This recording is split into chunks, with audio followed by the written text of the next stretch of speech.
UGC നെറ്റിൻ്റെ paper 1 PYQ session ഡിസ്കഷനാണ് ഇന്ന് നമ്മൾ ചെയ്യുന്നത്.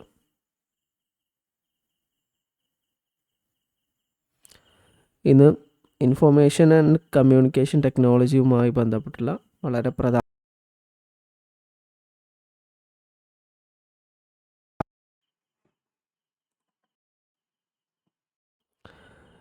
ഇതിൽ 2 തരത്തിലുള്ള ചോദ്യങ്ങളുണ്ട്. നമുക്ക് പെട്ടെന്ന് ആൻസർ ചെയ്യാൻ പറ്റുന്ന ചോദ്യങ്ങളുമുണ്ട്, കുറച്ച് ബുദ്ധിമുട്ടുള്ള ചോദ്യങ്ങളുമുണ്ട്. ചിലത് നമ്മൾ കേട്ടിട്ടേ ഉണ്ടാവില്ല. എസ്പെഷ്യലി ഈ പ്രോഗ്രാമിങ്ങുമായി ബന്ധപ്പെട്ടിട്ടുള്ള ചോദ്യങ്ങളൊക്കെ ചിലപ്പോൾ നിങ്ങൾ കേട്ടിട്ടുണ്ടാവില്ല. കുറച്ച് ടഫസ്റ്റ് ആയിട്ടുള്ള ഭാഗങ്ങളാണ്, പക്ഷേ ഇതിൽ ചില ഓപ്ഷൻസ് നോക്കിയിട്ട് നമുക്ക് ആൻസറിലേക്ക് എത്താനൊക്കെ പറ്റും. ഫസ്റ്റ് അതുമായി ബന്ധപ്പെട്ട ഒരു പ്രോഗ്രാമിങ്ങുമായി ബന്ധപ്പെട്ടിട്ടുള്ള ഒരു ക്വസ്റ്റ്യനാണ് ഫസ്റ്റ് ക്വസ്റ്റ്യൻ. ഒരാൾ ഈ പ്രോഗ്രാമിംഗ് എന്ന് പറഞ്ഞാൽ ശരിക്കും ഒരു സിമ്പിളായിട്ട് മനസ്സിലാക്കാൻ, ഇപ്പോൾ നമ്മൾ വെബ് ഡിസൈനിങ്, അതുപോലെ നമ്മൾ ആപ്പ് യൂസ് ചെയ്യാറുണ്ട് അല്ലേ, ആപ്പ് ഡിസൈനിങ്, അതുപോലെ സോഫ്റ്റ്വെയറുകൾ നമ്മൾ യൂസ് ചെയ്യാറുണ്ട് അല്ലേ, പലതരത്തിലുള്ള സോഫ്റ്റ്വെയറുകൾ നമ്മൾ യൂസ് ചെയ്യും. സോഫ്റ്റ്വെയർ എന്നുകൊണ്ട് ഉദ്ദേശിച്ചത് കമ്പ്യൂട്ടർ സോഫ്റ്റ്വെയറുകൾ. ഇപ്പോൾ നമ്മൾ വീഡിയോ എഡിറ്റ് ചെയ്യാൻ വേണ്ടിയിട്ട് സോഫ്റ്റ്വെയറുകൾ ഉപയോഗിക്കും. അതുപോലെ തന്നെ പല പല ആവശ്യങ്ങൾക്ക് PDF റീഡ് ചെയ്യാൻ വേണ്ടിയിട്ട്, പാട്ട് കേൾക്കാൻ വേണ്ടിയിട്ട്, അങ്ങനെ വീഡിയോ കാണാൻ വേണ്ടിയിട്ട്, അതുപോലത്തെ പല പല ഉദ്ദേശത്തിന് വേണ്ടി നമ്മൾ സോഫ്റ്റ്വെയറുകൾ യൂസ് ചെയ്യാറുണ്ട്. വൈറസ്, ആൻറ്റി വൈറസ് സോഫ്റ്റ്വെയറുകൾ ഒരുപാട്. മൊബൈലിൽ എങ്ങനെയാണോ ആപ്പ് ഉള്ളത് അതേപോലെ തന്നെയാണ് കമ്പ്യൂട്ടറിൽ സോഫ്റ്റ്വെയറുകൾ വർക്ക് ചെയ്യുന്നത്. അപ്പോൾ ഈ സോഫ്റ്റ്വെയറുകൾ നമ്മൾ യൂസ് ചെയ്യുന്ന വെബ്സൈറ്റുകൾ, അതുപോലെ ആപ്പുകൾ, ഇതൊക്കെ ഡിസൈൻ ചെയ്യുന്ന ആളുകളുണ്ടല്ലോ, അവരെ നമ്മൾ പ്രോഗ്രാമർ എന്നാണ് വിളിക്കുക അല്ലേ. പ്രോഗ്രാമർ എന്ന് പറഞ്ഞാൽ ഇത് ചെയ്യുന്ന ആൾക്കാർ. ഇവരിത് ചെയ്യുക കോഡ് എഴുതിയിട്ടാണ്. ഇവർക്കൊരു സിസ്റ്റമാറ്റിക് പ്രൊസീജിയർ ഉണ്ട്.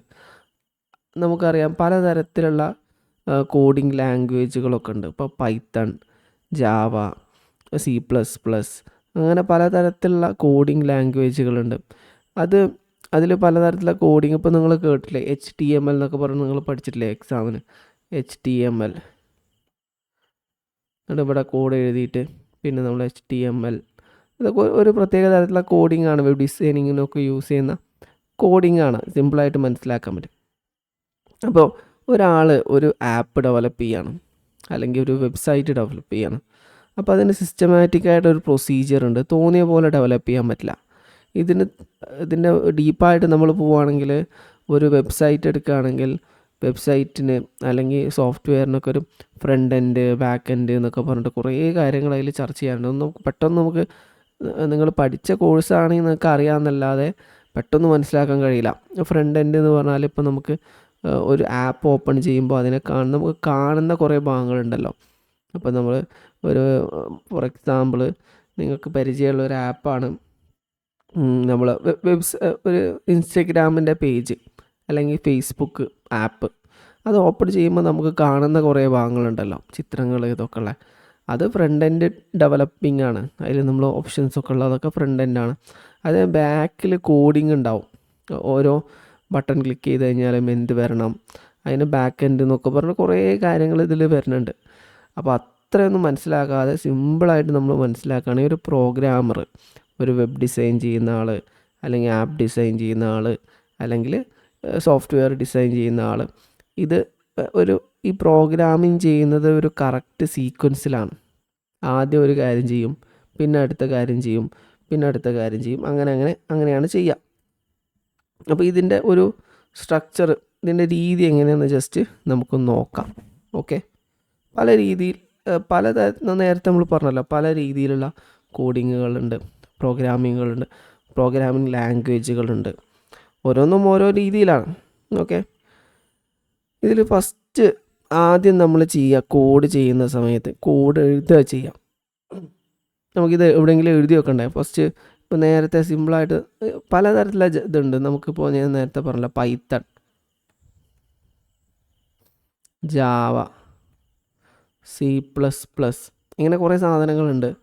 ഇതൊക്കെ ഒരു പ്രത്യേക തരത്തിലുള്ള കോഡാണ്. ഇത് നമ്മൾ പഠിച്ചാലത് മനസ്സിലാവുള്ളൂ. അപ്പോൾ അത് ഡീറ്റെയിൽ ആയിട്ട് പോകണില്ല. അപ്പോൾ ഈ ആദ്യം ഒരു പ്രോഗ്രാമർ എന്താ ചെയ്യുക, ഇതിൻ്റെ കോഡ് ടൈപ്പ് ചെയ്യുക. കോഡ് ടൈപ്പ് ചെയ്യണത് കമ്പ്യൂട്ടറിന് മനസ്സിലാവുന്ന ഭാഷയിലല്ല, മനുഷ്യന് മനസ്സിലാവുന്ന ഭാഷയാണ്. കമ്പ്യൂട്ടറിന് മനസ്സിലാവുന്ന ഭാഷ ഏതാണ്? കമ്പ്യൂട്ടറിന് മനസ്സിലാവുന്ന ഭാഷ 0 1 0 1 1 0 ഇങ്ങനെ ബൈനറി ലാംഗ്വേജ് എന്ന് പറയും അല്ലേ? ഈ ലാംഗ്വേജിൽ പറഞ്ഞാലേ കമ്പ്യൂട്ടറിന് മനസ്സിലാവുള്ളൂ. പക്ഷേ മനുഷ്യനെന്ത് ചെയ്യുന്നുണ്ട്? ആദ്യം ഒരു പ്രോഗ്രാമർ, മനുഷ്യന് പറഞ്ഞ പ്രോഗ്രാമർ മനുഷ്യന് മനസ്സിലാവുന്ന ഭാഷയിൽ എന്ത് ചെയ്യും? ഒരു കണ്ടൻറ്റ് എഴുതി ഉണ്ടാക്കും. ഇതിനെയാണ് എന്ത് പറയാം?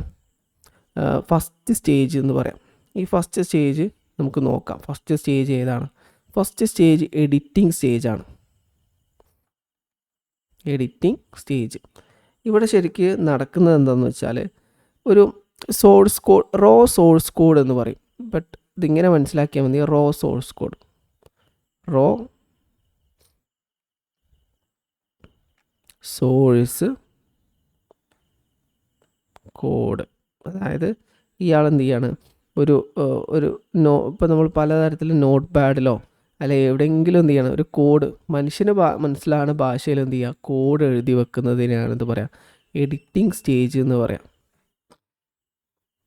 ഇവിടെ ഒന്നുമില്ല. ഇപ്പോൾ നമുക്കൊരു സോഫ്റ്റ്വെയറിൻ്റെ അല്ലെങ്കിൽ ഒരു വെബ് പേജ് ഡിസൈൻ ചെയ്യണമെന്ന് കരുതാം. വെബ് പേജാണ്. വെബ് പേജിൽ ആദ്യം നമ്മൾ ലോഗോ കൊടുക്കണം. പിന്നെ നമ്മൾ ഓരോ ലിങ്കുകൾ ഇവിടെ കൊടുക്കണം. ഹോം, സർവീസ്, ഡൗൺലോഡ്, പിന്നെ നമ്മുടെ നല്ലൊരു ചിത്രം കൊടുക്കണം. അത് കഴിഞ്ഞിട്ട് ഇങ്ങനെ ഓരോ കാര്യങ്ങൾ ഇങ്ങനെ എഴുതണം. ഇതൊക്കെ ചെയ്യുന്നത് കോഡ്, ഒരു കോഡ് വഴിയായിട്ടായിരിക്കും. അതിനാണ് എന്ത് പറയുക? എഡിറ്റിംഗ് സ്റ്റേജ് എന്ന് പറയാം. ഇവിടെ നമ്മൾ മനുഷ്യന് മനസ്സിലാവുന്ന ഭാഷയിൽ ഒരു സ്പെസിഫിക് ആയിട്ടുള്ള മെത്തേഡിൽ എന്ത് ചെയ്യണം? കണ്ടൻറ്റ് എഴുതി തയ്യാറാക്കുകയാണ് ചെയ്യുന്നത്. ഇപ്പോൾ നമ്മൾ പറഞ്ഞല്ലോ, ഈ എഡിറ്റിംഗ് സ്റ്റേജിൽ ശരിക്കും മനുഷ്യന് മനസ്സിലാവുന്ന ഭാഷയാണ് എഴുതുന്നത്, കമ്പ്യൂട്ടറിന് മനസ്സിലാവുന്ന ഭാഷയല്ല. First stage editing stage. അപ്പം മനുഷ്യന് മനസ്സിലാവുന്ന ഭാഷയിൽ നിന്ന് കമ്പ്യൂട്ടറിന് മനസ്സിലാവുന്ന ഭാഷയിലേക്ക് ഇത് എന്താണ്? കൺവേർട്ട് ചെയ്യണം. അപ്പോൾ ഫസ്റ്റ് സ്റ്റേജ് നമ്മൾ പറഞ്ഞു എന്താണ്?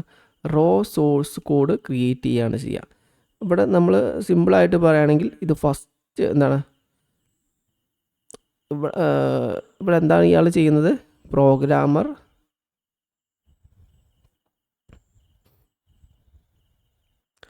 റൈറ്റ് അല്ലെങ്കിൽ type or modify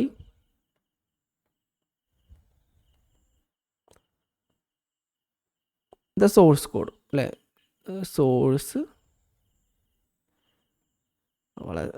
source code അതേതെങ്കിലും ഒരു എവിടെയെങ്കിലും ആയിരിക്കും.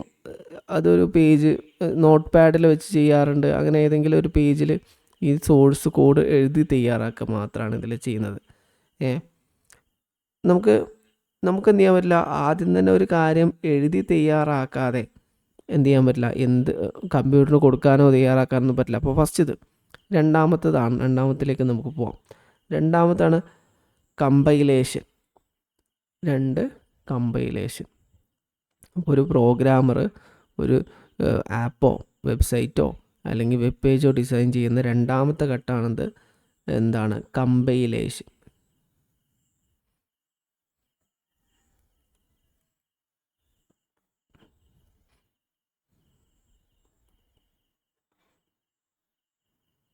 ഇത് ഓപ്ഷൻ എ ആണല്ലേ, കമ്പൈലേഷൻ.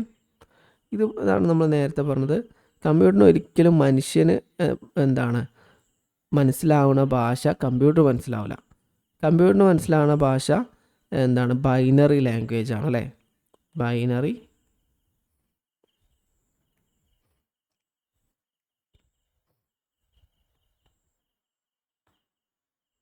അതായത് നമുക്കറിയാം 0 1 ഈ 2 നമ്പറുകൾ മാത്രമേ മനുഷ്യന് എന്ത് ചെയ്യാൻ പറ്റുള്ളൂ? മനസ്സിലാവുള്ളൂ. അപ്പോൾ ഈ human readable ലാംഗ്വേജിനെ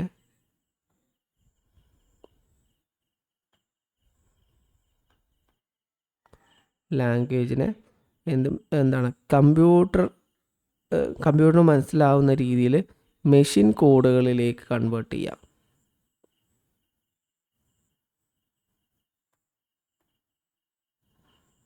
machine code.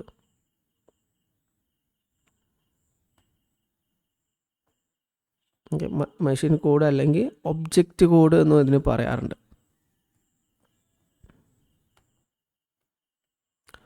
Computer മനുഷ്യന് മനസ്സിലാവുന്ന ഭാഷയെ ഈ ഒബ്ജക്റ്റ് കോഡ് അല്ലെങ്കിൽ ഒബ്ജക്റ്റ് ഫയലിലേക്ക് എന്ത് ചെയ്യുക, ട്രാൻസ്ലേറ്റ് ചെയ്യുന്നതാണ് എന്താ പറയുക, കമ്പൈലേഷൻ എന്ന് പറയാം.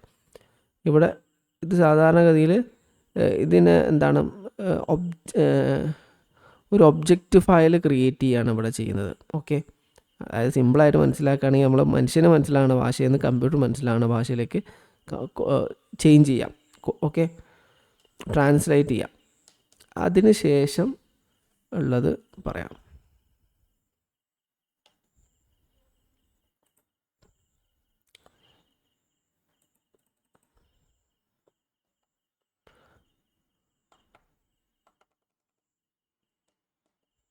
അടുത്തതാണെന്ത്, മൂന്നാമത്തത് എന്താണ്, ലിങ്കിങ്. മൂന്നാമത്തത് ലിങ്കിങ്. ലിങ്കിങ് എന്ന് പറഞ്ഞാൽ എന്താണെന്ന് നോക്കാം നമുക്ക്.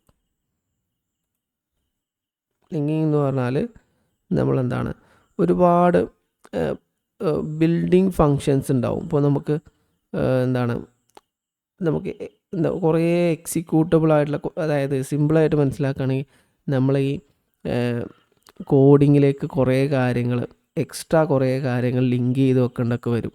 ഇപ്പോൾ നമുക്ക് ഒരു പേയ്മെൻറ്റ് മെത്തേഡ്, ഇപ്പോൾ ഫോർ എക്സാമ്പിൾ ഞാൻ ഒരു ഓൺലൈൻ കോച്ചിങ് സെൻറ്ററിന് വേണ്ടിയിട്ട് ഒരു ആപ്പ് ഡിസൈൻ ചെയ്തു. ഇപ്പോൾ എൻ്റെ ഇൻസ്റ്റിറ്റ്യൂട്ടിന് വേണ്ടിയിട്ട് ഞാനൊരു വെബ്സൈറ്റ് ഡിസൈൻ ചെയ്തിട്ടുണ്ടെന്ന് കരുതാം.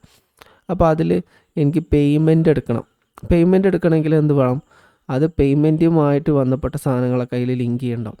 അല്ലെങ്കിൽ ഗൂഗിൾ ഡ്രൈവിൽ ഞാൻ എന്ത് ചെയ്യണം, കുറച്ച് കണ്ടൻറ്റുകൾ സേവ് ചെയ്ത് വെക്കണം. അപ്പോൾ അതുമായി ബന്ധപ്പെട്ട കാര്യങ്ങൾ, എക്സ്ട്രാ കുറേ കാര്യങ്ങൾ ലിങ്ക് ചെയ്യണം. അതിനാണ് ലിങ്കിങ് എന്ന് പറയാം. ലിങ്കിങ് എന്ന് പറഞ്ഞാൽ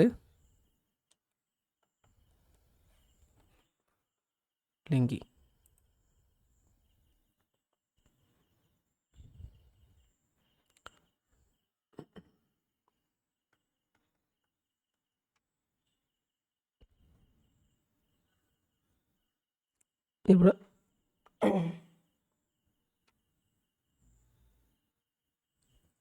ഇവിടെ നമ്മൾ എന്താണ്, എക്സ്റ്റേണൽ ലൈബ്രറിയിൽ നിന്ന് ഇങ്ങനെ എഴുതിയാൽ മതി, ഇങ്ങനെ മനസ്സിലാക്കിയാൽ മതി.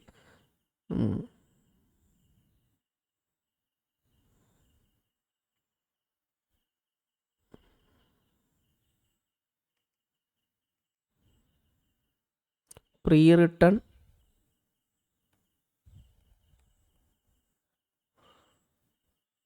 കോഡ്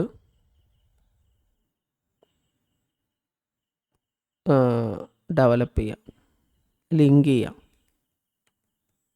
ഇപ്പോൾ ഇതിൽ കുറേ കാര്യങ്ങൾ വരുന്നുണ്ട്. ഇപ്പോൾ നമ്മൾ പ്രിൻറ്റിങ്, അതുപോലെ മാക്സ്, സ്ക്രീനിലുള്ള വരുന്ന ചിത്രങ്ങൾ, അങ്ങനെ കുറേ കാര്യങ്ങൾ ആഡ് ചെയ്യുക, എക്സ്ട്രാ കാര്യങ്ങൾ ലിങ്ക് ചെയ്യണതിനാണ് ഇത് പറയാം. മൂന്നാമത്തത് ഇവിടെ ഇതിൻ്റെ ഒരു റിസൾട്ടായിട്ട് വന്നത് എന്താ വെച്ചാൽ എക്സിക്യൂട്ടബിൾ ഫയലുകൾ ഡെവലപ്പ് ചെയ്യും.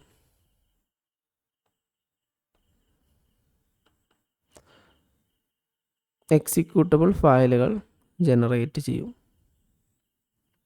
കൺഫ്യൂഷൻ ആവണ്ട, ഇത്രയേ ഉള്ളൂ. ഒരു സോഫ്റ്റ്വെയർ ആദ്യം നമ്മൾ എന്ത് ചെയ്യും, ഫസ്റ്റ് ഘട്ടത്തിൽ നമ്മൾ ആദ്യം ആ കോഡ് എഴുതും. രണ്ടാമത് കമ്പ്യൂട്ടർ ബൈനറി ലാംഗ്വേജിലേക്ക് കൺവേർട്ട് ചെയ്യും. പിന്നെ ബാക്കിയുള്ള എക്സ്ട്രാ കുറേ കാര്യങ്ങൾ ഇതിന് ലിങ്ക് ചെയ്യും.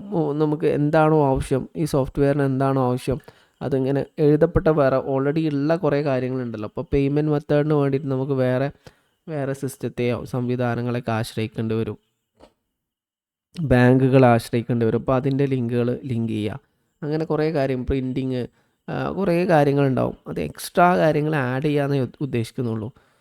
പിന്നെ ലാസ്റ്റ് നാലാമത്തത് എക്സിക്യൂഷൻ.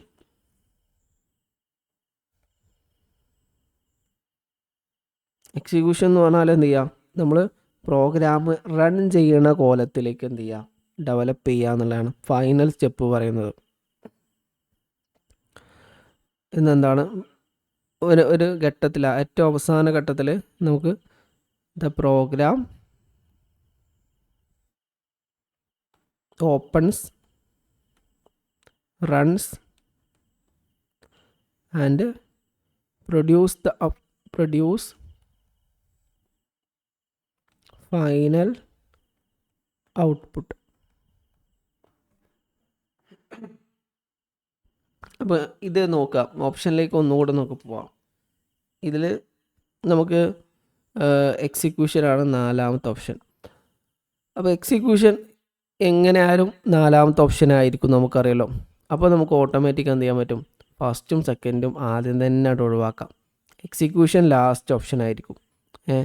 അപ്പോൾ പിന്നെ ബാക്കി കമ്പൈലേഷനൊക്കെ പിന്നെ വരുന്നതായിരിക്കും. നമുക്ക് നോക്കിയാൽ കണക്ക് മനസ്സിലാവില്ല. കമ്പൈൽ ചെയ്യുക എന്ന് പറഞ്ഞാൽ ആ വേർഡിൽ തന്നെ നമുക്കറിയാം പിന്നെ വരുന്നതായിരിക്കും. ലിങ്കിങ്ങും പിന്നെ വരുന്നതായിരിക്കും. നമുക്ക് ജസ്റ്റ് ഒരു ഇൻ്റലിജൻസ് ഗസ് ചെയ്തിട്ട് നമുക്ക് എഡിറ്റിംഗ് ഫസ്റ്റ് വരുന്നതാണെന്ന് മനസ്സിലാക്കിയിട്ട് ആൻസറിലേക്ക് എത്താൻ പറ്റും. ഈ ചോദ്യത്തെക്കുറിച്ച് ഒരു ധാരണ നമുക്കില്ലെങ്കിൽ തന്നെ ഇങ്ങനെയുള്ള ചില ഇൻ്റലിജൻസ് ഗസ്സുകളൊക്കെ നടത്തിയിട്ട് ആൻസറിലേക്ക് എത്താൻ പറ്റും. അടുത്ത ക്വസ്റ്റ്യനിലേക്ക് നമുക്ക് പോവാം. ഇത് വളരെ എളുപ്പമുള്ളൊരു ചോദ്യമാണ്. പ്രൈമറി മെമ്മറി, താഴെ പറയുന്ന 5 ഓപ്ഷനുകളിൽ പ്രൈമറി മെമ്മറി ഏതാണ് എന്ന ചോദ്യമാണ്. ഓക്കെ, അപ്പോൾ ഇതിൽ 5 ഓപ്ഷൻസ് ഉണ്ട്. ഇതിൽ 2 കാര്യങ്ങൾ നമ്മൾ മനസ്സിലാക്കാനുണ്ട്. 2 തരത്തിലുള്ള മെമ്മറികളുണ്ട്. ഓക്കെ, ഒന്ന് പ്രൈമറി മെമ്മറിയാണ്, മറ്റൊന്ന് സെക്കൻഡറി മെമ്മറിയാണ്. നമുക്ക് രണ്ടും നമുക്ക് നോക്കാം. ഓക്കെ,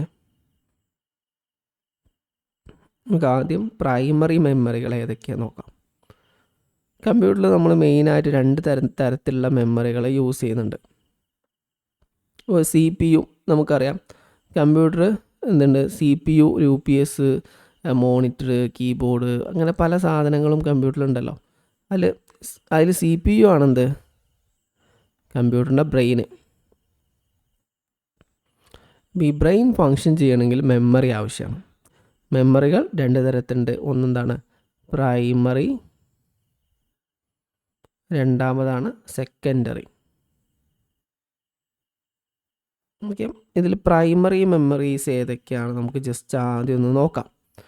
ഫസ്റ്റ് പ്രൈമറി മെമ്മറിയാണ് റോം, റീഡ് ഓൺലി മെമ്മറി. രണ്ടാമത്തേതാണെന്ത്, റാം, റാൻഡം ആക്സസ് മെമ്മറി. ഈ ഓരോ പോയിന്റുകൾ വെച്ചിട്ടും ഓരോ ചോദ്യങ്ങൾ വരാനുള്ള സാധ്യത ഉണ്ട് കേട്ടോ. മൂന്നാമത്തേതാണെന്ത്, ക്യാച്ച് മെമ്മറി. ഇനി സെക്കൻഡറി മെമ്മറിയിൽ പ്രധാനപ്പെട്ട ഒന്നാണ് ഹാർഡ് ഡിസ്ക് ഡ്രൈവ്, HDD അല്ലെങ്കിൽ SSD. ഇതൊക്കെ എക്സ്റ്റേണൽ മെമ്മറികൾക്ക് ഉദാഹരണമാണ്. ഇനി നമുക്കിത് നോക്കാം, ഇതെന്തൊക്കെയാണെന്നുള്ളത് നോക്കാം അല്ലേ. ഫസ്റ്റ് നമുക്ക് പ്രൈമറി മെമ്മറി നോക്കാം. എന്താണ് പ്രൈമറി മെമ്മറി എന്നുള്ളത്, എന്നിട്ട് അതിൻ്റെ വിശദീകരണം നോക്കിയിട്ട് നമുക്ക് സെക്കൻഡറി മെമ്മറിയിലേക്ക് കടക്കാം. അപ്പോൾ ഇവിടെ നമ്മൾ പറഞ്ഞു റോം, റാം, അതുപോലെ തന്നെ ക്യാച്ച് മെമ്മറി. ഇത് 3ഉം പ്രൈമറി മെമ്മറികളാണ്. പ്രൈമറി മെമ്മറിയിൽ ആദ്യത്തേത് നമുക്കെടുക്കാം, റോം. ഓക്കെ, റോം എടുക്കുകയാണെങ്കിൽ എന്താണ് റോം? റോം എന്ന് പറഞ്ഞാൽ എന്താണ്, റീഡ് ഓൺലി മെമ്മറി. ആദ്യം നമുക്ക് പ്രൈമറി മെമ്മറി എന്താണെന്ന് നമുക്ക് നോക്കാം. ഒരു കമ്പ്യൂട്ടർ ഫങ്ഷൻ ചെയ്യണമെങ്കിൽ പ്രൈമറി മെമ്മറി നിർബന്ധമാണ്. ഒരിക്കലും എന്ത് ചെയ്യാൻ പറ്റില്ല, വിത്തൗട്ട് പ്രൈമറി മെമ്മറി ഒരിക്കലും എന്ത് ചെയ്യില്ല, ഒരു കമ്പ്യൂട്ടർ ഫങ്ഷൻ ചെയ്യില്ല. ഓക്കെ, അതാണ് പ്രൈമറി മെമ്മറിയുടെ ഏറ്റവും പ്രധാനപ്പെട്ട പ്രത്യേകത. സെക്കൻഡറി മെമ്മറി ഉണ്ടെങ്കിലും കമ്പ്യൂട്ടർ എന്ത് ചെയ്യും, വർക്ക് ചെയ്യും. പക്ഷേ പ്രൈമറി മെമ്മറി ഇല്ലെങ്കിൽ കമ്പ്യൂട്ടർ വർക്ക് ചെയ്യില്ല എന്ന് മാത്രം മനസ്സിലാക്കിയാൽ നമുക്കതിൻ്റെ പ്രാധാന്യം മനസ്സിലാക്കാം. ഓക്കെ, ഇപ്പോൾ നിങ്ങളെ കമ്പ്യൂട്ടർ ഓപ്പൺ ആണ് അല്ലേ. ഈ ഹാർഡ് ഡിസ്കിലെയും SSDയിലെയും ഡാറ്റ ആക്സസ് ചെയ്യാതെ തന്നെ എന്ത് ചെയ്യാൻ പറ്റും, നമുക്ക് കമ്പ്യൂട്ടർ ഫങ്ഷൻ ചെയ്യിക്കാൻ പറ്റും. റോം, റാം, ക്യാച്ച് ഉണ്ടെങ്കിൽ തന്നെ കമ്പ്യൂട്ടർ ഫങ്ഷൻ ചെയ്യും. അപ്പോൾ അത്ര മനസ്സിലാക്കിയിട്ട് നമുക്ക് എന്ത് ചെയ്യാം, റീഡ് ഓൺലി മെമ്മറി എന്താണെന്ന് നോക്കാം. റീഡ് ഓൺലി മെമ്മറിയെക്കുറിച്ച് ഒരുപാട് ചോദ്യങ്ങൾ പല പ്രാവശ്യം ചോദിച്ചിട്ടുണ്ട്. അതുപോലെ തന്നെ റാമിനെ കുറിച്ചും ചോദിച്ചിട്ടുണ്ട്, ക്യാച്ചയെക്കുറിച്ചും ചോദിച്ചിട്ടുണ്ട്. അതിൻ്റെ ഫങ്ഷൻ കൊടുത്തിട്ട് താഴെ പറയുന്ന ഓപ്ഷനിൽ ഏതാണ് ഈ ഫങ്ഷൻ ചെയ്യുന്നതെന്ന് പറഞ്ഞിട്ട് ചോദിക്കും. ഇപ്പോൾ 5 പോയിൻറ്റുകളാണല്ലോ ഇവിടെ നമ്മൾ ചർച്ച ചെയ്തത്. ROM, RAM, cache, HDD, SSD. ഈ 5 കുറിച്ചും എന്താണ് എന്ന് ചോദിച്ചിട്ടുള്ള ചോദ്യങ്ങൾ വരാറുണ്ട്. അപ്പോൾ ഫസ്റ്റ് നമുക്ക് എന്ത് ചെയ്യാം, റീഡ് ഓൺലി മെമ്മറി നോക്കാം. Memory, read only memory. Read only memory എന്ന് പറഞ്ഞാൽ ഇതൊരു പെർമനൻ്റ് ആയിട്ടുള്ള പെർമനൻ്റ് ആയിട്ടുള്ള ഒരു സ്റ്റോറേജാണ്. മദർ ബോർഡിനുള്ളിൽ ഇൻബിൽഡ് ആയിട്ടുള്ള പെർമനൻ്റ് സ്റ്റോറേജാണെന്ത് റീഡ് ഓൺലി മെമ്മറി എന്ന് പറയുന്നത്. ഇതൊരു കമ്പ്യൂട്ടർ ഓപ്പൺ ചെയ്യുന്ന സമയത്തിന് ബയോസ് എന്ന് പറയാം അല്ലേ, ഒരു കമ്പ്യൂട്ടർ സ്റ്റാർട്ട് ചെയ്യുന്ന സമയത്ത് കമ്പ്യൂട്ടർ റൺ ചെയ്യാനും ബൂട്ട് ചെയ്യാനൊക്കെ ഹെൽപ്പ് ചെയ്യുന്നത് ഈ റീഡ് ഓൺലി മെമ്മറിയാണ്. അപ്പോൾ ഇതിൽ നമ്മൾ മനസ്സിലാക്കേണ്ട ഫസ്റ്റ് പോയിൻ്റ് ആണെന്ത്, ഇത് ദിസ് ഈസ് പെർമനൻ്റ് മെമ്മറി.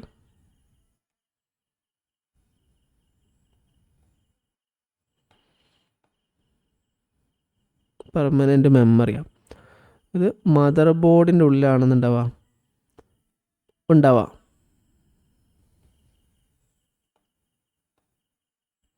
ഇത് ഒരു നമുക്കെന്താണ്, ഒരു കമ്പ്യൂട്ടർ ടേൺ ഓൺ ചെയ്യുന്ന സമയത്ത് ഇതിൻ്റെ സഹായത്തോടു കൂടിയാണ് എന്ത് ചെയ്യുക, കമ്പ്യൂട്ടർ ഓൺ ചെയ്യുമ്പോൾ ഓൺ ചെയ്യാൻ സാധിക്കുന്നത്. സ്റ്റാർട്ടപ്പ് ഇൻഫർമേഷൻസ് ആരാണ് കൊടുക്കുന്നത്, ഈ റോമാണ് കൊടുക്കുന്നത്.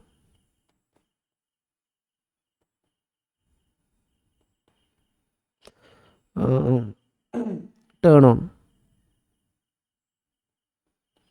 കമ്പ്യൂട്ടർ ഓപ്പൺ ചെയ്യുന്ന സമയത്ത് ഡയറക്റ്റ്ലി നമുക്ക് ബൂട്ട് ചെയ്ത് ഇങ്ങനെ വരുമല്ലോ അല്ലേ, നിങ്ങൾ കമ്പ്യൂട്ടർ സ്വിച്ച് ഓൺ ചെയ്യുന്ന സമയത്ത് ഇപ്പോൾ ഡെല്ലാണെങ്കിൽ ഡെൽ എന്ന് എഴുതി കാണിക്കും, എന്നിട്ട് അതിങ്ങനെ ബൂട്ട് ചെയ്ത് വരും. അപ്പോൾ ഈ ബൂട്ട് ചെയ്ത് വരാൻ സഹായിക്കുന്നത് ഈ റോമാണ് എന്ന് മനസ്സിലാക്കാം.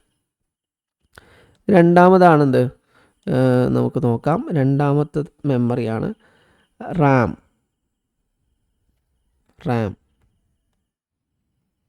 റാമിനെ കുറിച്ചും ചോദ്യങ്ങൾ ധാരാളം ചോദിക്കാറുണ്ട്. Random access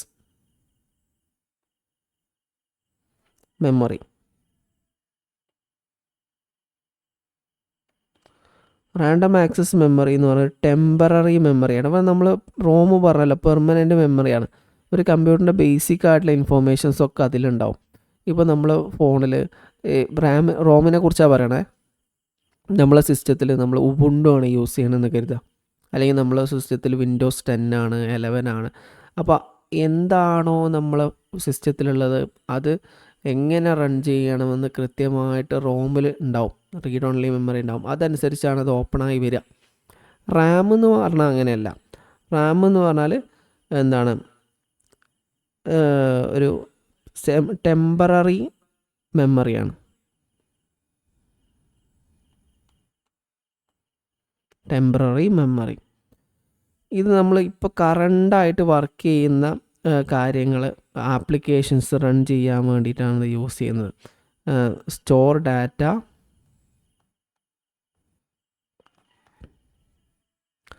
of currently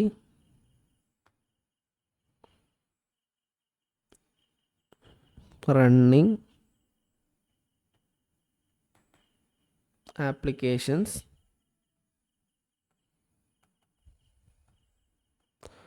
currently running application and OS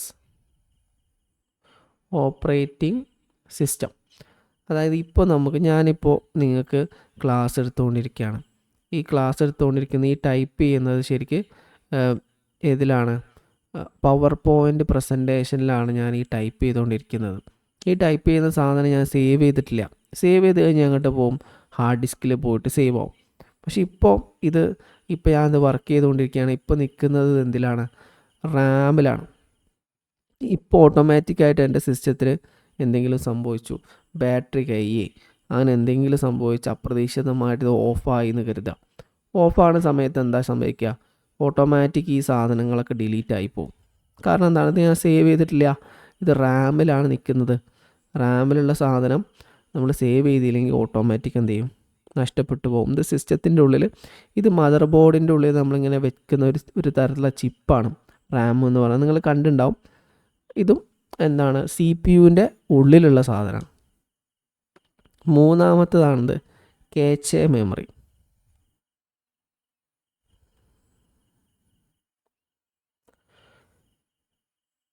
ഇത് ഇതുപോലെ സി പി യുവിൻ്റെ ഉള്ളിലുള്ള ഒരു ചിപ്പാണ്. ഇത് ഒരു പ്രത്യേക തരത്തിലുള്ള ഫാസ്റ്റായിട്ടുള്ള ചെറിയ എന്താണ് ഒരു ടൈപ്പ് ഓഫ് മെമ്മറിയാണ്. നമുക്ക് ബേസിക് പ്രൈമറി ആയിട്ട്, ഇപ്പോൾ ഫോർ എക്സാമ്പിൾ നമ്മൾ കമ്പ്യൂട്ടർ റൺ ചെയ്യുന്ന സമയത്ത് നമ്മുടെ സി പി യു ആണെങ്കിലും റാം ആണെങ്കിലൊക്കെ ഫങ്ഷൻ ചെയ്യാൻ വേണ്ടി, റാം എന്നൊരു ഇൻഫോർമേഷൻ പോയി എടുത്തിട്ട് ഫങ്ഷൻ ചെയ്യാൻ വേണ്ടിയിട്ട് ചിലപ്പോൾ കുറച്ച് സമയമെടുക്കും. അപ്പോൾ നമ്മൾ പെട്ടെന്ന് ചെയ്യണ കാര്യങ്ങൾ പെട്ടെന്ന് ഫങ്ഷൻ ചെയ്യാൻ വേണ്ടി, ഫാസ്റ്റായിട്ട് ഫങ്ഷൻ ചെയ്യാൻ വേണ്ടിയിട്ട് യൂസ് ചെയ്യുന്ന ഒരു പ്രത്യേകതരം മെമ്മറിയാണിത് ഈ കാച്ചെ മെമ്മറി എന്ന് പറഞ്ഞത്. സി പി യു ഒരിക്കലും എന്ത് ചെയ്യില്ല, ചില കാര്യങ്ങൾ ഫങ്ഷൻ ചെയ്യാൻ വേണ്ടിയിട്ട് പ്രൈമറി ആയിട്ട് ഒരു specific storage area C P യുൻ്റെ ഉള്ളിലുണ്ടാവും. ഇതിനെന്താ പറയുക, കാച്ചെ എന്ന് പറയാം. അപ്പോൾ അത് ഇൻഫോർമേഷൻ പെട്ടെന്ന് ആക്സസ് ചെയ്യാൻ വേണ്ടി യൂസ് ചെയ്യുന്ന ഒരു മെമ്മറിയാണിത് കാച്ചെ മെമ്മറി എന്ന് പറഞ്ഞാൽ. ഇത് പ്രൈമറി, ഇത് സി പി യുവിൻ്റെ ഇൻ്റഗ്രൽ പാർട്ടാണ്. ഇൻ്റഗ്രൽ. ഓക്കെ. ഇനി ഇപ്പോൾ നമ്മൾ പറഞ്ഞു 3 തരത്തിലുള്ള മെമ്മറികൾ പറഞ്ഞു. ഇനി നമുക്ക് എക്സ്റ്റേണൽ മെമ്മറി എന്താണെന്ന് നോക്കാം. എക്സ്റ്റേണൽ മെമ്മറി എന്ന് പറഞ്ഞാൽ ഇത് ശരിക്ക് ഒരു ലോങ് ടേം പെർമനൻറ്റ് സ്റ്റോറേജ് സിസ്റ്റമാണ്. ലോങ് ടേം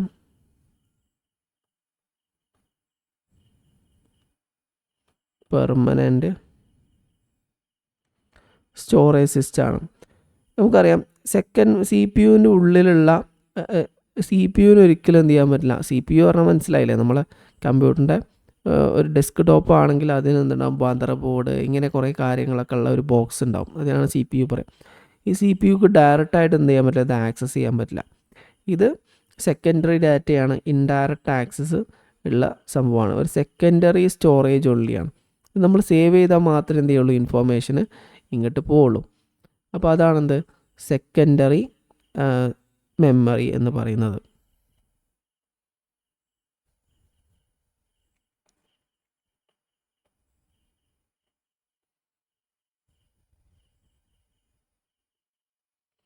സെക്കൻഡറി മെമ്മറിയിൽ പ്രധാനപ്പെട്ട ഒന്നാണെന്ത് HDD. സെക്കൻഡറി മെമ്മറിക്ക് മറ്റു 2 പേരുകൾ കൂടി നമുക്ക് പറയാം. സെക്കൻഡറി സ്റ്റോറേജ് അല്ലെങ്കിൽ എക്സ്റ്റേണൽ മെമ്മറി എന്ന് പറയും.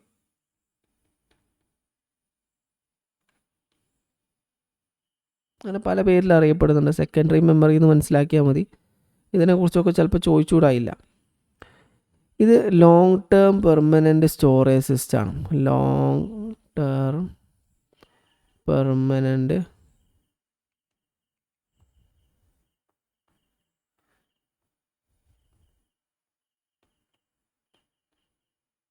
സ്റ്റോറേജ് ആണ്. ഇതെന്ത് ചെയ്യാൻ പറ്റും, ചില സി പി യുവിന് എന്ത് ചെയ്യാൻ പറ്റില്ല, ഡയറക്റ്റായിട്ട് ഈ മെമ്മറി എന്ത് ചെയ്യാൻ പറ്റില്ല, ഇത് ആക്സസ്, നമ്മൾ നേരത്തെ പറഞ്ഞല്ലോ ലോങ് ടേം പെർമനൻറ്റ് സ്റ്റോറേജ് സിസ്റ്റമാണ്. ഈ ഹാർഡ് ഡിസ്ക് ഡ്രൈവിന് മറ്റൊരു പേര് പറയും. ഹാർഡ് ഡിസ്ക് ഡ്രൈവിൻ്റെ ഫുൾ ഫോം HDDൻ്റെ full form hard disk drive. ചിലപ്പോൾ ചോദിക്കാം HDD ഫുൾ ഫോം എന്താണെന്ന്, അങ്ങനെ ചോദിക്കാൻ സാധാരണ മുമ്പ് ചോദിച്ചിട്ടുണ്ട്. അപ്പോൾ ഹാർഡ് ഡിസ്ക് ഡ്രൈവ് എന്നാണ് ഇതിന് പറയാം. ഇത് ട്രഡീഷണലായിട്ട് പണ്ട് യൂസ് ചെയ്തിരുന്ന ഒരു ഡേറ്റ സ്റ്റോർ ചെയ്യാൻ യൂസ് ചെയ്യുന്ന ഒരു സിസ്റ്റമാണ്. ഇതിൻ്റെ ഒരു സെറ്റിംഗ് എങ്ങനെയാണെന്ന് വെച്ചാൽ, ഹാർഡ് ഡിസ്ക് ഡ്രൈവ് കുറച്ചും കൂടെ ഒരു വലുപ്പമുള്ള സാധനമായിരിക്കും. അത് തുറന്നു നോക്കി കഴിഞ്ഞാൽ അതിനൊരു ഡിസ്കൊക്കെ ഉണ്ടാവും. ഒരു ഡിസ്ക്, അതിന് ഇങ്ങനെ റീഡ് ചെയ്യാൻ വേണ്ടി ഒരു കോല് ഉണ്ടാവും. അതിലിങ്ങനെ സ്റ്റോർ ചെയ്യുകയാണ് ചെയ്യാം. ആ ഡിസ്ക് ഇങ്ങനെ കറങ്ങിക്കൊണ്ടിരിക്കും. കറങ്ങുന്ന സമയത്ത് ഇൻഫോർമേഷൻസ് സ്റ്റോറാണ് ചെയ്യാം. അതാണ് ഹാർഡ് ഡിസ്ക് ഡ്രൈവ് എന്ന് പറയുന്നത്. ഇതിന് നമുക്ക് പറയാം ട്രഡീഷണൽ മാഗ്നറ്റിക് സ്റ്റോറേജ് ഡിവൈസ് എന്ന് പറയും. അടുത്തതാണത് സെക്കൻഡറി സോളിഡ് സ്റ്റേറ്റ് ഡ്രൈവ് അല്ലെങ്കിൽ SDD. ചോദിക്കാൻ സാധ്യതയുണ്ട് ചിലപ്പോൾ SDDയുടെ ഫുൾ ഫോം എന്താണ്. സോളിഡ്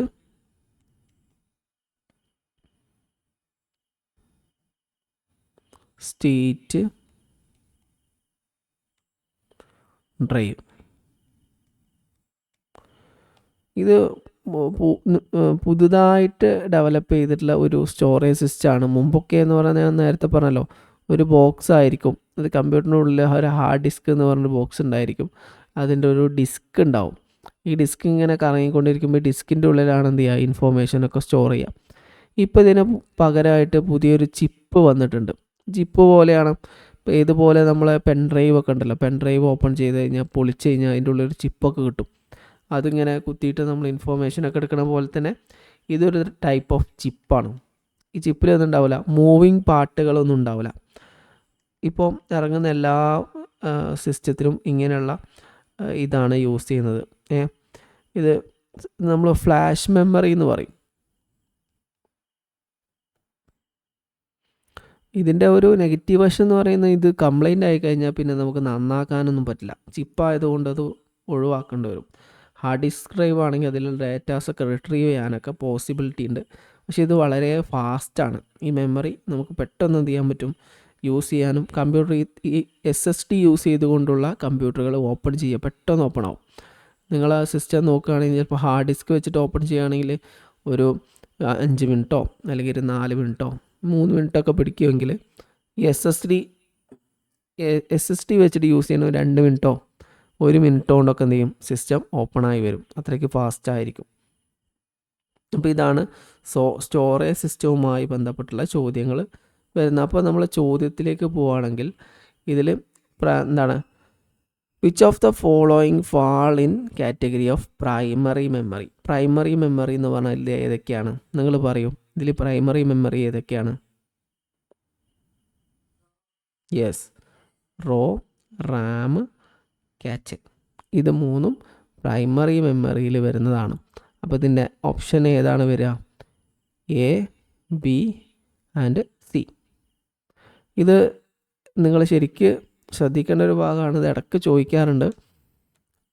മുമ്പൊക്കെ, കുറേ കാലം മുമ്പൊക്കെ ഈ ചോദ്യങ്ങൾ സ്ഥിരമായിട്ട് ആവർത്തിച്ചിരുന്നു. ഇപ്പോൾ കുറച്ച് കാലമായിട്ട് നെറ്റ് കുറച്ച് ഇൻഡെപ്ത് ആയിട്ടുള്ള ചോദ്യങ്ങളൊക്കെ വരുന്നുണ്ട്. എങ്കിലും ഇങ്ങനെയുള്ള ചോദ്യങ്ങൾ ഇപ്പോൾ കഴിഞ്ഞ വർഷം വന്ന ചോദ്യമാണല്ലോ ഇത്.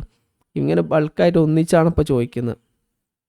ഇനി നമുക്ക് നോക്കാം. ഇനി അടുത്ത ഏറ്റവും പ്രധാനപ്പെട്ട ഈ 4 എന്താണ് വൈറസുകളെക്കുറിച്ച്.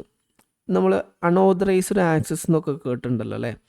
പലതരത്തിലുള്ള അൺഓതറൈസ്ഡ് ആക്സസുകളുണ്ട്. സൈബർ സെക്യൂരിറ്റി ത്രെട്ടുകളുണ്ട്. അതായത് നമ്മുടെ സിസ്റ്റം നമ്മളറിയാതെ പല സമയത്തും മറ്റുള്ള ആളുകൾക്ക് ആക്സസ് ചെയ്യാൻ സാധിക്കുന്നുണ്ട്.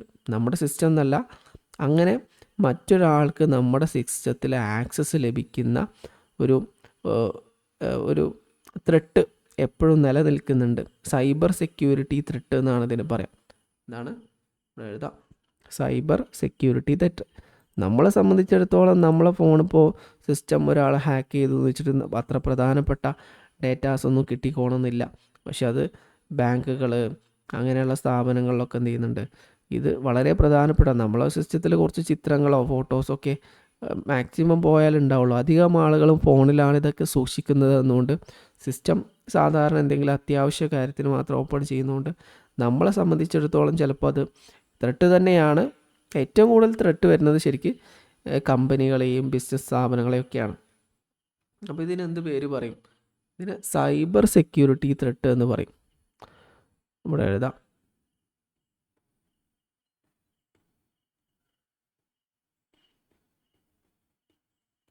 ത്രെട്ട്. സൈബർ സെക്യൂരിറ്റി ത്രെട്ടുകൾ പലതരത്തിലുണ്ട്. അതിലേറ്റവും പ്രധാനപ്പെട്ട 4 ഇവിടെ ചർച്ച ചെയ്തിട്ടുള്ളത്. ഈ സൈബർ സെക്യൂരിറ്റി ത്രെട്ടിനെ കുറിച്ച് ഇൻഡിവിജ്വൽ ചോദ്യങ്ങൾ ഇടയ്ക്ക് ഈ ഫിഷിംഗ് ഒക്കെ ഇടയ്ക്കിടയ്ക്ക് ചോദിക്കുന്നതാണ്, സ്ഥിരമായിട്ട് ചോദിക്കുന്നത്. അതിൽ ഇപ്പോൾ നമുക്ക് എന്തെങ്കിലും ഉത്തരം ഈ ഒറ്റ ചോദ്യത്തിൽ ഇത് നോക്കിയാൽ നമുക്ക് മനസ്സിലാവും ഈ ഫിഷിംഗ് എന്ന് പറഞ്ഞാൽ എന്താണെന്ന്. നമുക്ക് നോക്കിയിട്ട് ഇതിൻ്റെ ആൻസർ ശരിക്കും 2ആണ്. അപ്പോൾ ഇത് വരുന്ന ഈ ഫിഷിംഗ് എന്താണെന്ന് മാത്രം അറിഞ്ഞു കഴിഞ്ഞാൽ നമുക്ക് എന്ത് ചെയ്യാം, ഈ 2 വരുന്ന ഒന്നേ ഉള്ളൂ, ഓപ്ഷനേ ഉള്ളൂ. അപ്പോൾ പെട്ടെന്ന് ഒരു സെക്കൻഡ് കൊണ്ട് നമുക്ക് എന്ത് ചെയ്യാം, ഇത് ആൻസറിലേക്ക് എത്താൻ പറ്റും ഇത്. അപ്പോൾ നമുക്ക് നോക്കാം, ഏതായാലും ഓരോന്ന് നോക്കാം, വിശദമായിട്ട് നോക്കാം.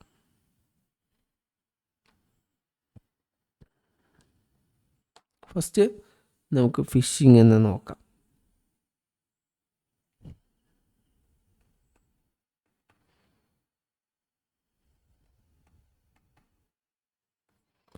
ഫിഷിംഗ് എന്ന് പറഞ്ഞാൽ എന്താ നോക്കാം. സാധാരണഗതിയിൽ നിങ്ങൾ കണ്ടിട്ടുണ്ട്, ചിലപ്പോൾ നിങ്ങൾക്ക് മെസ്സേജുകളൊക്കെ വരും അല്ലേ. നിങ്ങൾ എന്താണ് പെട്ടെന്ന് എന്താണ് നിങ്ങൾക്കൊരു സമ്മാനം കിട്ടിയിട്ടുണ്ട്. അപ്പോൾ നിങ്ങൾക്ക് അതിൽ ഈ ലിങ്കിൽ ക്ലിക്ക് ചെയ്ത് കഴിഞ്ഞാൽ നിങ്ങൾക്ക് ആ സമ്മാനം നിങ്ങൾക്ക് കിട്ടും. അല്ലെങ്കിൽ പെട്ടെന്നൊരാൾ നമ്മളെ വിളിച്ചിട്ട് നമ്മൾ പറയും നിങ്ങൾക്ക് വന്ന കൊറിയർ അത് ഇന്ന സ്ഥലത്ത് സ്റ്റക്കായിട്ടുണ്ട്, ഞാൻ നിങ്ങൾക്കൊരു ലിങ്ക് അയച്ചിട്ടുണ്ട്, നിങ്ങൾ ആ ലിങ്കിലൊന്ന് ക്ലിക്ക് ചെയ്തിട്ട് ഒരു 100 രൂപ പേയ്മെൻറ്റ് ചെയ്യും, അല്ലെങ്കിൽ 10 രൂപ പേയ്മെൻറ്റ് ചെയ്യും എന്നൊക്കെ പറയും. നമ്മളെപ്പോൾ ആ ലിങ്കിൽ ക്ലിക്ക് ചെയ്യുന്നോ ആ ലിങ്ക് ശരിക്കും കണ്ടു കഴിഞ്ഞാൽ ഏതെങ്കിലും ഒരു ബാങ്കിൻ്റെ ലിങ്കോ അല്ലെങ്കിൽ യൂണിവേഴ്സിറ്റീൻ്റെ ലിങ്കോ അല്ലെങ്കിൽ നെറ്റ്ഫ്ലിക്സിൻ്റെ ലിങ്കോ അങ്ങനെ എന്തെങ്കിലും ഒരു ലിങ്ക് ആയിരിക്കും അത് കണ്ടു കഴിഞ്ഞാൽ. പക്ഷേ നമ്മളത് ടൈപ്പ് ചെയ്ത് കഴിഞ്ഞാൽ നമുക്ക് എന്ത് സംഭവിക്കും, നമ്മുടെ സിസ്റ്റം ഹാക്കായി പോകും. അറ്റാക്കേഴ്സ് എന്ത് ചെയ്യും, നമ്മളെ ഡാറ്റാസ് എന്ത് ചെയ്യും, സ്റ്റോർ ചെയ്യും. നമ്മൾ സാധാരണഗതിയിൽ ഇപ്പോൾ നമുക്ക് ഫോർ എക്സാമ്പിൾ നമുക്ക് എന്താണ് നെറ്റ്ഫ്ലിക്സിൽ ഒരു സബ്സ്ക്രിപ്ഷൻ എടുക്കണമെന്ന് കരുതാം. പെട്ടെന്ന് നമ്മളെ ഇമെയിലിലേക്കൊരു മെയിൽ വന്നു, നിങ്ങൾക്ക് ശരിക്ക് നെറ്റ്ഫ്ലിക്സ് എത്ര സബ്സ്ക്രിപ്ഷൻ ഫീസ് എത്രയെന്ന് എനിക്കറിയില്ല കേട്ടോ. ജസ്റ്റ് 100 രൂപയ്ക്ക് ഒരു മാസത്തേക്ക് നെറ്റ്ഫ്ലിക്സ് സബ്സ്ക്രിപ്ഷൻ കിട്ടും എന്ന് പറഞ്ഞിട്ടൊരു മെയിൽ വന്നു എന്ന് കരുതാം. അപ്പോൾ അത് കണ്ട് മെയിൽ നമ്മൾ വായിച്ചപ്പോൾ നമുക്ക് കൗതുകമായി. കാരണം ഒരു മാസത്തിന് 100 രൂപ എന്ന് പറഞ്ഞാൽ വളരെ കുറവാണല്ലോ. അപ്പോൾ നമ്മൾ നേരെ ആ ലിങ്കിലേക്ക് ക്ലിക്ക് ചെയ്യും. അപ്പോൾ ലിങ്ക് ക്ലിക്ക് ചെയ്ത് കഴിഞ്ഞാൽ എന്ത് സംഭവിക്കാം, നമുക്ക് ഇതേപോലൊരു ബോക്സ് ഓപ്പൺ ആയി വരും. അതിൽ നമ്മളെ ബാങ്കിൻ്റെ പേര്, നമ്മളെ ബാങ്കിൻ്റെ അക്കൗണ്ട് നമ്പർ, അതുപോലെ തന്നെ നമ്മളത് IFSC കോഡ്, നമ്മളെ പാസ്വേഡുകൾ ഇതൊക്കെ എൻ്റർ ചെയ്തിട്ട് നമ്മളിങ്ങനെ പേയ്മെൻറ്റ് നടത്താനുള്ള ഒരു ഗേറ്റ് വേ വരും. അത് ഏതുപോലെ ഇക്കാരം ഒറിജിനൽ നെറ്റ്ഫ്ലിക്സിൻ്റെ പേജ് പോലെ, ഒറിജിനൽ ബാങ്ക് പോലെ, ഒറിജിനൽ യൂണിവേഴ്സിറ്റിൻ്റെ സൈറ്റ് പോലെ ഒക്കെ ആയിരിക്കും. എന്തിനു വേണ്ടിയിട്ടാണ് നമുക്ക് തോന്നിപ്പോവും, അത് ഒറിജിനൽ സൈറ്റാണെന്ന് തോന്നിപ്പോവും. അത്രയ്ക്ക് പെർഫെക്റ്റ് ആയിട്ടുള്ള ഒരു ലിങ്ക് ആയിരിക്കും. നമ്മൾ അതിൽ ക്ലിക്ക് ചെയ്തിട്ട് നമ്മളെ യൂസർ നെയിമും പാസ്വേഡും നമ്മൾ അതിൽ കൊടുത്തു കഴിഞ്ഞാൽ എന്ത് സംഭവിക്കും, അറ്റാക്കേഴ്സ് നമ്മുടെ അക്കൗണ്ടിൽ നിന്ന് പൈസ വലിക്കും. അതിനെ ഫിഷിംഗ് എന്ന് പറയും. നമുക്ക് നോക്കാം, എന്താ നോക്കാം. It's A form of social engineering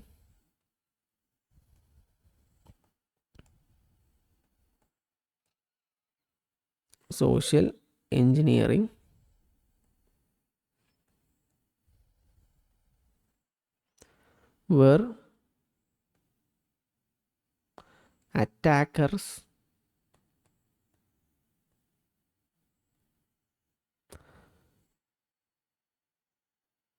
impersonate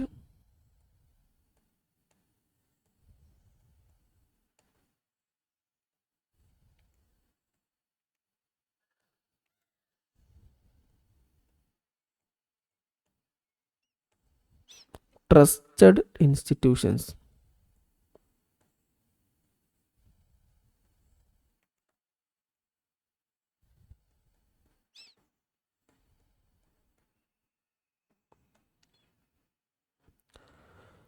They send urgent mails,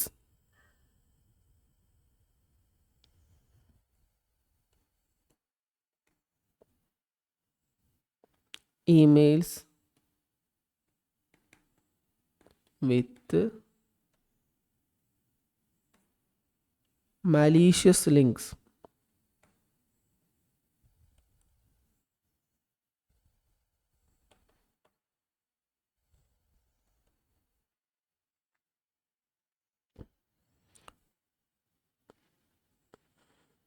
അതിലെന്ത് ചെയ്യും, നമ്മളെ യൂസർ നെയിം പാസ്വേഡൊക്കെ കൊടുക്കേണ്ടി വരും.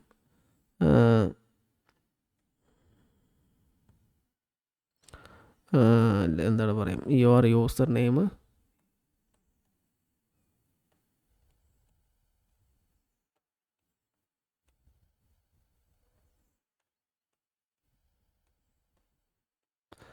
അങ്ങനെ യൂസർ നെയിമും പാസ്വേഡും വരേണ്ടി വരും. അപ്പോൾ പാസ്വേഡ് വരുന്ന സമയത്ത് നമ്മളത് എൻ്റർ ചെയ്ത് കൊടുക്കും. എൻ്റർ ചെയ്ത് കൊടുത്തു കഴിഞ്ഞാൽ നമ്മളെ പൈസയും അക്കൗണ്ട് എന്തെങ്കിലും ഹാക്ക് ചെയ്യും, നമ്മളെ പൈസയും പോവും. അപ്പോൾ ഇതിൽ ഓപ്ഷൻ നോക്കുകയാണെങ്കിൽ നമുക്കെന്താണ് ഓപ്ഷൻ 2 ഇതിന് answer. Creator send out legitimate looking emails to target users. നമുക്ക് കണ്ടു കഴിഞ്ഞാൽ തോന്നും ഇത് നെറ്റ്ഫ്ലിക്സിൻ്റെ സൈറ്റാണ്, അല്ലെങ്കിൽ ഇത് കണ്ടു കഴിഞ്ഞാൽ തോന്നും ഇത് ഫെഡറൽ ബാങ്കിൻ്റെ അക്കൗണ്ട് തന്നെയാണ്. അങ്ങനെ എന്തെങ്കിലും ലിങ്ക് തരും, നമ്മൾ ലിങ്കിൽ ക്ലിക്ക് ചെയ്യും, ബാങ്കിൻ്റെ സൈറ്റിൻ്റെ പേജ് വരും, നമ്മൾ SBI ആണെന്ന് എഴുതിയിട്ട് യൂസർ നെയിമും പാസ്വേഡും അടിച്ചു പോകും, അങ്ങനെ നമ്മളെ പൈസയും പോകും. അതിനാണ് ഫിഷിംഗ് എന്ന് പറയാം. രണ്ടാമതായിട്ട് ഫാമിംഗ്.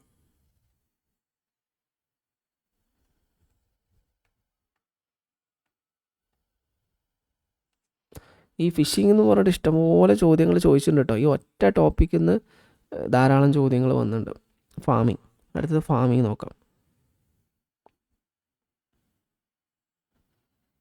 ഈ ഫാമിംഗ് എന്ന് പറഞ്ഞാൽ നമ്മളെന്ത് ചെയ്യാണ്, നമ്മളെ സിസ്റ്റത്തിൻ്റെ ഉള്ളിൽ എന്ത് ചെയ്യാണ്, ഒരു ഒരു സോഫ്റ്റ്വെയർ അവർ ഇൻസ്റ്റാൾ ചെയ്യുകയാണ് ചെയ്യുക.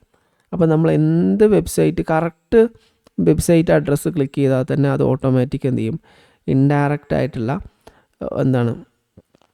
സൈറ്റിലേക്ക് പോകും. ഫോർ എക്സാമ്പിൾ, നമ്മൾ എന്തെങ്കിലും ഒരു വെബ്സൈറ്റിലേക്ക് കയറുന്ന സമയത്ത്, അൺഓതറൈസ്ഡ് വെബ്സൈറ്റിലേക്ക് കയറുന്ന സമയത്ത് എന്തെങ്കിലും ഡൗൺലോഡ് ചെയ്യാൻ വേണ്ടിയിട്ടോ, അങ്ങനെ എന്തെങ്കിലും ആവശ്യത്തിന് വേണ്ടി പുസ്തകം ഡൗൺലോഡ് ചെയ്യാൻ വേണ്ടിയിട്ടോ, സിനിമ ഡൗൺലോഡ് ചെയ്യാൻ വേണ്ടിയിട്ടോ, അങ്ങനെ എന്തെങ്കിലും ആവശ്യത്തിന് വേണ്ടിയിട്ട് നമ്മൾ ചിലപ്പോൾ ചില സൈറ്റുകളിൽ നമുക്ക് കയറും.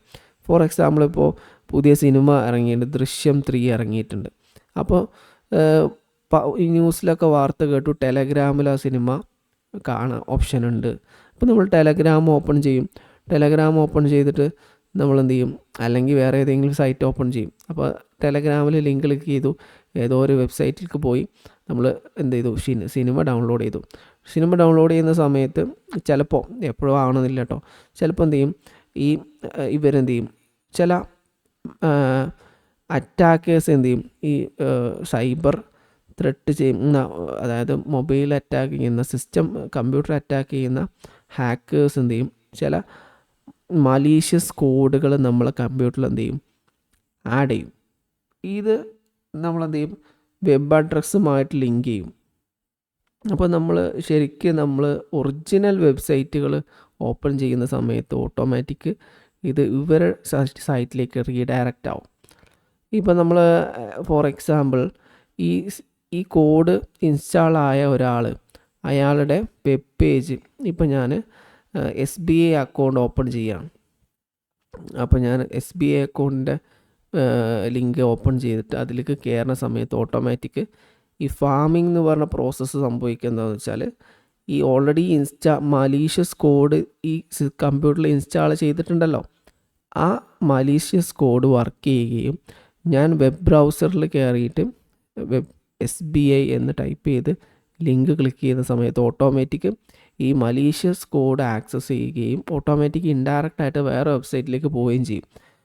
ഫിഷിംഗ് പോലെ തന്നെയാണ്. ഫിഷിങ്ങിൽ ശരിക്ക് അവർ ലിങ്ക് അയക്കുന്നു, നമ്മളതിൽ കയറുന്നു എന്നുള്ളതാണ്. ഫാമിംഗ് എന്ന് പറഞ്ഞാൽ കുറച്ചും കൂടി ത്രെട്ട് കൂടിയതാണ്.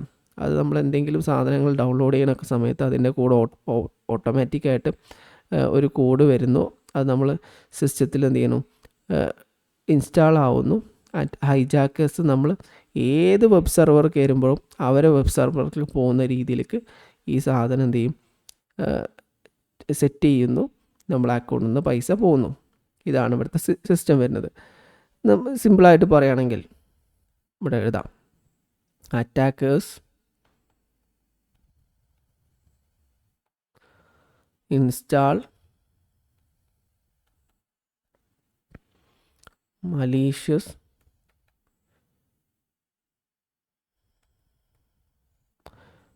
code on your computer or computer ഇത്ര എഴുതിയാൽ മതി. നമ്മളിനി അറ്റാക്കേഴ്സ് എന്ത് ചെയ്യും, നമ്മൾ എന്തെങ്കിലും ഒരു മലീഷ്യസ് കോഡ് നമ്മളെ കമ്പ്യൂട്ടറിൽ എന്തെങ്കിലും ഒരു കോഡ് അല്ലെങ്കിൽ ഒരു ചെറിയ സോഫ്റ്റ്വെയർ അങ്ങനെ എന്തെങ്കിലും സാധനം നമ്മൾ കമ്പ്യൂട്ടറിൽ ഇൻസ്റ്റാൾ ചെയ്യുന്നു. അടുത്ത ഘട്ടം, even if you type perfectly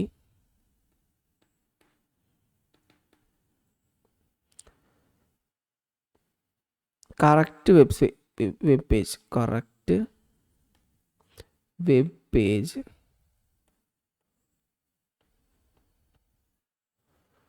this code already ഇവിടെ ഇൻസ്റ്റാൾ ചെയ്തിട്ടുള്ള കോഡ് ഉണ്ടല്ലോ, malicious code. These code secretly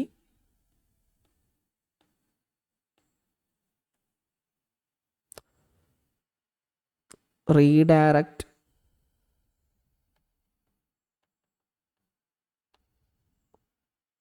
your traffic to fake website അല്ലെങ്കിൽ വെബ് പേജ്. നമ്മൾ ഏത് സൈറ്റ് ക്ലിക്ക് ചെയ്താലും അതെന്ത് ചെയ്യാം, ഒരു നെഗറ്റീവ് സീക്രട്ടായിട്ടുള്ള വേറെ ഏതോ വെബ് പേജ് കണ്ട് പോകും. അപ്പോൾ നമ്മൾ എന്ത് ടൈപ്പ് ചെയ്ത് കഴിഞ്ഞാലും നമ്മളെ ഡേറ്റ വേറെ ആൾക്ക് പോവും. അപ്പോൾ ഇതിൽ നമ്മൾ ഓപ്ഷൻ എടുത്ത് നോക്കുകയാണെങ്കിൽ ഇതിൻ്റെ ഓപ്ഷൻ വരുന്നത് ശരിക്കും 4 ആണ്. സോഫ്റ്റ്വെയർ എവിടെയാണ്? Software that gathers data by monitoring key presses on users computer keyboard. softwares that gathers അതല്ല മാറിപ്പോയി മലീഷ്യസ് കോഡാണ്. നമ്മൾ മലീഷ്യസ് കോഡിനെ കുറിച്ചല്ല പറഞ്ഞത്. Malicious code installed on users computer or web server. നമ്മൾ എന്ത് ചെയ്യാണ്, നമ്മൾ ഏതെങ്കിലും സിസ്റ്റം ഇപ്പോൾ ഫോർ എക്സാമ്പിൾ എന്തെങ്കിലും ഒരു ആവശ്യത്തിന് വേണ്ടി ഇപ്പോൾ ഇൻസ്റ്റഗ്രാമിൽ അല്ലെങ്കിൽ നമ്മൾ ഒരു സിനിമ ഡൗൺലോഡ് ചെയ്യാൻ, പുതിയ ഇറങ്ങിയ സിനിമ ഡൗൺലോഡ് ചെയ്യാൻ പോവുകയാണെങ്കിൽ അത് ഡൗൺലോഡ് ചെയ്യുമ്പോൾ അവർ വെറുതെ ചെയ്യൂലല്ലോ. അവർക്ക് ഇത്രയും ഒരു സാധനം ഫ്രീ ആയിട്ട് തരണമെങ്കിൽ അതിന് എന്തെങ്കിലും പ്രത്യേക ലക്ഷ്യങ്ങളൊക്കെ ഉണ്ടാവും. അപ്പോൾ മലീഷ്യസ് കോഡ് അതിൻ്റെ കൂടെ ഇൻസ്റ്റാൾ ചെയ്യും. അത് ഇൻസ്റ്റാൾ ചെയ്യുന്നു, നമ്മളത് ക്ലിക്ക് ചെയ്യുന്നു, നമ്മളെ ഡേറ്റാസൊക്കെ അവർ കൊണ്ടുപോകുന്നു. അപ്പോൾ അതിനർത്ഥം ഓപ്ഷൻ 1 ആണ് ഫാമിംഗ് കൊണ്ട് ഉദ്ദേശിക്കുന്നത്. Malicious code installed on users computer or web server. Okay, ഇനി നമുക്ക് സ്പൈവെയർ നോക്കാം.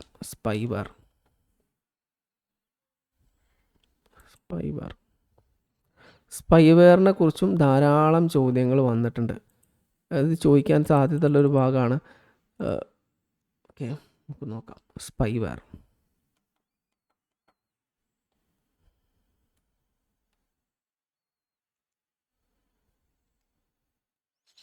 ഫാമിംഗ് പറഞ്ഞു, ഇനി സ്പൈവെയർ.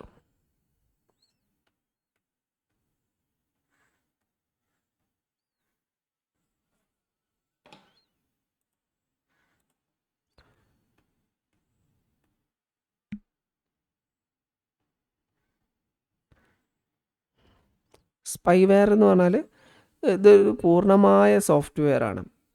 ഇത് നമ്മളെ പെർമിഷൻ ഇല്ലാതെ ഏതെങ്കിലും ഒരു സോഫ്റ്റ്വെയർ നമ്മളെ ഡേറ്റ കളക്ട് ചെയ്യാം. ഇപ്പോൾ ചില സോഫ്റ്റ്വെയറുകൾ നമ്മൾ ഇൻസ്റ്റാൾ ചെയ്യുന്ന സമയത്ത് നമുക്ക് എന്ത് ചെയ്യും, ആ സോഫ്റ്റ്വെയറുകൾ വേറെ എന്തെങ്കിലും പർപ്പസിന് വേണ്ടിയിട്ട് നമ്മൾ ഇൻസ്റ്റാൾ ചെയ്ത സോഫ്റ്റ്വെയർ ആയിരിക്കും. പക്ഷേ അതെന്ത് സംഭവിക്കും, നമ്മളെ ഇൻഫോർമേഷൻസ് എന്ത് ചെയ്യും, ഗ്യാദർ ചെയ്യും. നമ്മളെ പെർമിഷൻ ഇല്ലാതെ നമ്മളെ ഇൻഫോർമേഷൻസ് ശേഖരിക്കും. ആര്? ഈ സ്പൈവെയർ എന്ന് പറഞ്ഞാൽ. അതായത് ഇപ്പോൾ നമ്മൾ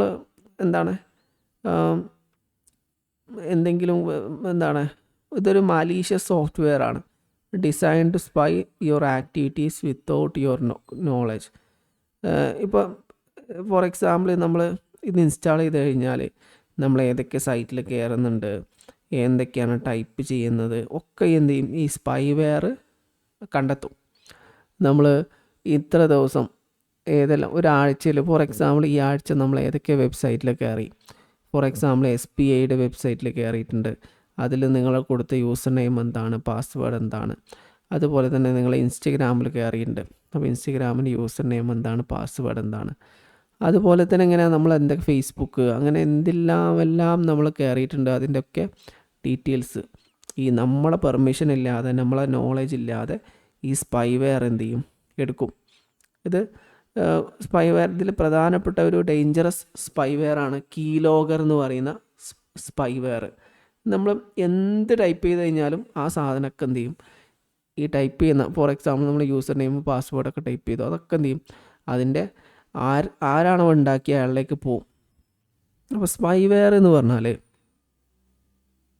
malicious software.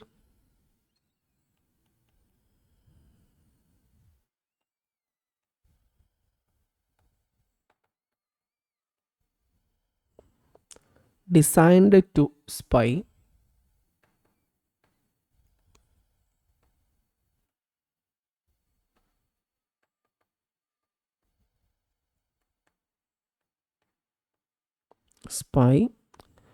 on your digital activities.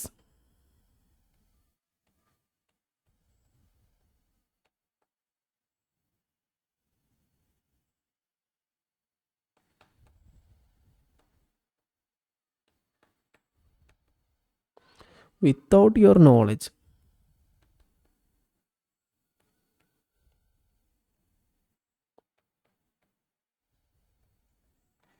Okay, അപ്പോൾ നമ്മളെ പെർമിഷൻ ഇല്ലാതെ, നമ്മളെ നോളജ് ഇല്ലാതെ, വിത്തൗട്ട് നമുക്ക് ഒരു നോളജും ഇല്ലാതെ നമുക്ക് എന്ത് ചെയ്യാം, നമ്മളെ ആക്ടിവിറ്റീസൊക്കെ ഇങ്ങനെ എന്ത് ചെയ്യും, ശേഖരിക്കും. ഇതിനാണ് സ്പൈവെയർ എന്ന് പറയാം. അപ്പോൾ അതിന് answer software that gather data by monitoring key presses on users computer keyboard. ഇത് നമ്മൾ കമ്പ്യൂട്ടറിൽ കീബോർഡിൽ എന്തൊക്കെയാണ് ആക്ടിവിറ്റീസ് ചെയ്യുന്നത്, നമ്മൾ എന്തൊക്കെ കാര്യങ്ങൾ ചെയ്യുന്നതൊക്കെ ചെയ്യാണ്. ഇത് ഇവിടെ ഈ സ്പൈവെയറിന് സ്വന്തമായിട്ടൊന്നും ചെയ്യാൻ പറ്റില്ല കേട്ടോ. അതായത് കമ്പ്യൂട്ടറിൽ ചേഞ്ച് വരുത്താനൊന്നും കഴിയില്ല. ഇതിൽ നടത്തുന്ന ആക്ടിവിറ്റീസ് എന്താണെന്ന് മനസ്സിലാക്കാനേ പറ്റുള്ളൂ. നിങ്ങൾ ഏതൊക്കെ സൈറ്റിൽ കയറി, ഏതൊക്കെ ഇൻഫോർമേഷൻസാണ് നിങ്ങൾ കൊടുത്തത്, യൂസർ നെയിം എന്താണ്, പാസ്വേഡ് എന്താണ്, ഇങ്ങനെയുള്ള കാര്യങ്ങളൊക്കെ എഴുതി റെക്കോർഡ് ചെയ്യാൻ മാത്രമേ ആർക്ക് കഴിയുള്ളൂ, സ്പൈവെയറിന് കഴിയുള്ളൂ. വൈറസ് അങ്ങനെയല്ല. അടുത്തത് വൈറസ് പറയാം. വൈറസ്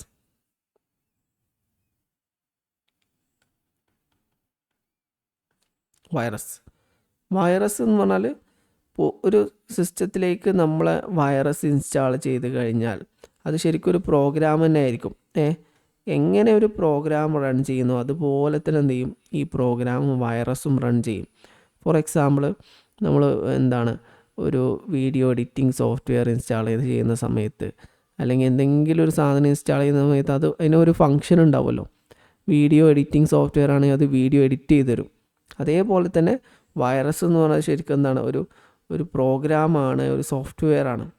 ഇതെന്ത് ചെയ്യും, നമ്മളെ കമ്പ്യൂട്ടറിൻ്റെ പ്രവർത്തനങ്ങളിൽ തന്നെ എന്ത് ചെയ്യും, ഇടപെടും. ഇത് എന്താണ്, അതിൽ നമ്മളെ പെർമിഷൻ ഇല്ലാതെ വൈറസിന് എന്ത് ചെയ്യാൻ പറ്റും, നമ്മളെ സിസ്റ്റത്തിൽ ചേഞ്ച് വരുത്താൻ പറ്റും. ഓക്കെ, ചില കാര്യങ്ങൾ ഡിലീറ്റ് ചെയ്യാൻ പറ്റും, ചില കാര്യങ്ങൾ ഇൻസ്റ്റാൾ ചെയ്യാൻ പറ്റും. അത് നമ്മളെ ഡേറ്റാസ് എന്ത് ചെയ്യാണ്, ചേഞ്ച് വരുത്താൻ പറ്റും. നമ്മളെ ക്യാമറ ഓൺ ചെയ്തിട്ട് നമ്മളെ കാണാൻ പറ്റും. അങ്ങനെയൊന്നും അത്ര പേടിക്കേണ്ട ആവശ്യമൊന്നുമില്ല കേട്ടോ. അത് വലിയ വലിയ കമ്പനികളിലൊക്കെയാണ് ശരിക്കും അത് ആക്സസ് ചെയ്യുക. നമ്മൾ ശ്രദ്ധിച്ചാൽ മാത്രം മതി. ഓക്കെ, അപ്പം എന്ത് ചെയ്യാൻ പറ്റും, നമ്മളെ സിസ്റ്റത്തിൽ എന്ത് ചേഞ്ചസും വൈറസിന് വരുത്താൻ പറ്റും. വൈറസിൻ്റെ മറ്റൊരു പ്രത്യേകത എന്ന് വെച്ചാൽ അത് മൾട്ടിപ്ലൈ ചെയ്യുന്നുള്ളതാണ്. വൈറസ് എന്ത് ചെയ്യും, ഇതിങ്ങനെ റിപ്ലിക്കേറ്റ് ചെയ്ത് അതിൻ്റെ ഫയലിൻ്റെ എണ്ണം ഇങ്ങനെ വർദ്ധിപ്പിച്ച് ഇങ്ങനെ കൊണ്ടുവരാനൊക്കെ ഓരോ വൈറസിനും ഓരോ ഫങ്ഷനാണ്, അത് കഴിയും. അപ്പം വൈറസ് എന്ന് പറഞ്ഞാൽ എന്താണെന്ന് നമുക്ക് നോക്കാം. ഇതൊരു ലെജിറ്റിമേറ്റ് പ്രോഗ്രാം പോലെ വർക്ക് ചെയ്യും.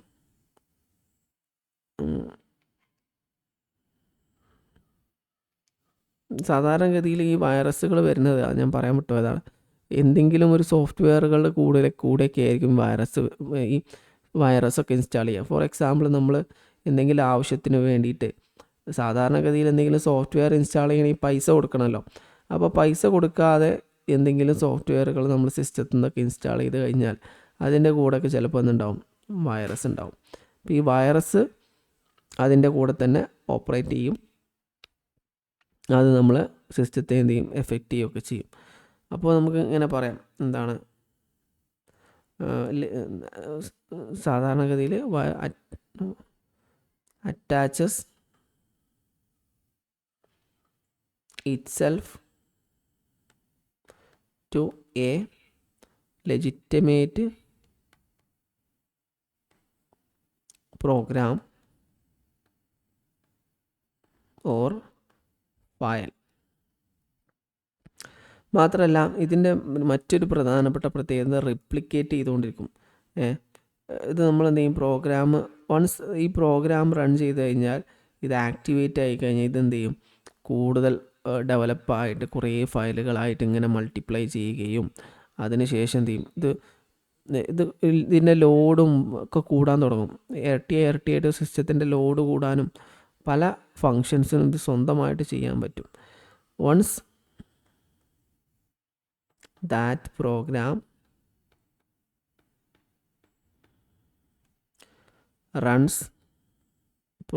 റൺ ചെയ്ത് കഴിഞ്ഞാൽ വൈറസ് എന്ത് ചെയ്യും, ആക്ടിവേറ്റ് ആവും.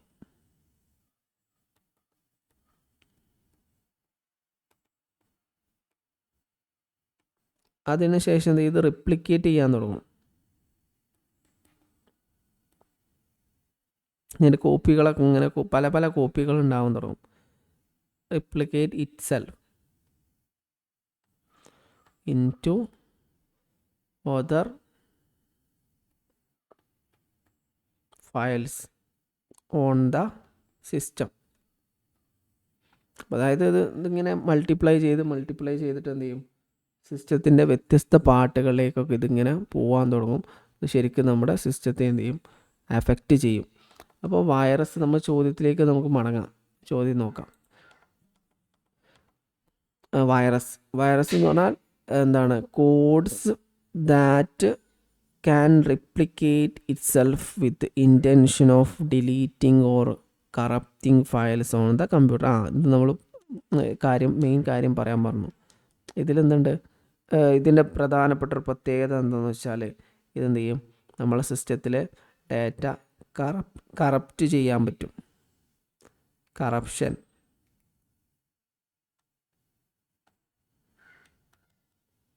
കറപ്റ്റിംഗ് ഡാറ്റ, അതുപോലെ ഡിലീറ്റിംഗ് ഫയൽസ്,